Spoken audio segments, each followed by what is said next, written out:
maliliit pa eh. Oh. Is mga pusit.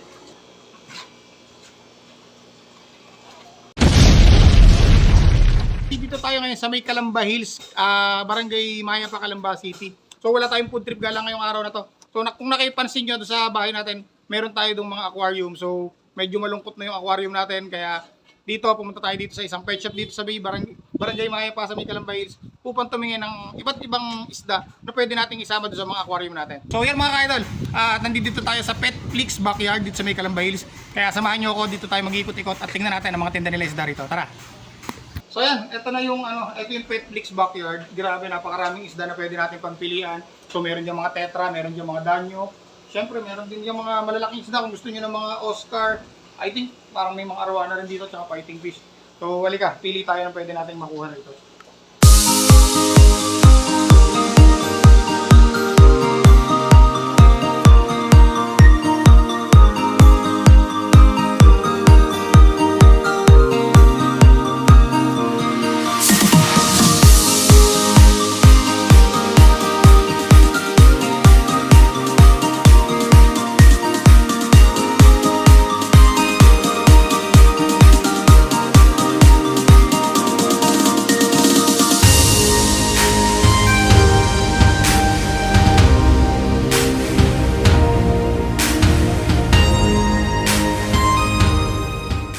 Sir Pierre, ang store owner ng Petflix Backyard dito sa may Barangay Mayapa. So yes sir, invite mo sila na pasya na itong store mo, shop mo. Ayun, hello po sa inyo lahat. So, i-invite ko kayo na mag-walk-in dito sa Petflix Backyard. We are located at Blackfield, Geneva Street, dito sa Calamba Hills Village, Phase 2. Open kami from 9 AM to 9 PM at wala kaming sarado. Everyday kami bukas. Everyday. This is bahay lang. So backyard nga eh, Yeah, backyard backyard lang kami talaga. So, yan, marami kayong makikitang isda dito. May mga freshwater at saka saltwater fishes tayo. Meron din tayong mga rare na isda pag na-tsempohan. Ayan. So, yun. Pwedeng pre-order pagka meron sila mga gustong isda. Actually, yes, pwedeng pre-order.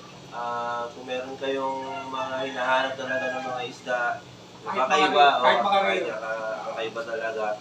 So, bigyan nyo kami ng 1 week lead time para ma-ano namin yung order na. Kasi kahit medyo marami na kami tangke dito sa shop, minsan kulang pa rin sa Kasi sa Douglas, may farm pa kayo na... yung farm na nilong namin sa Villa, ayan. Pero nag-breed kami doon locally.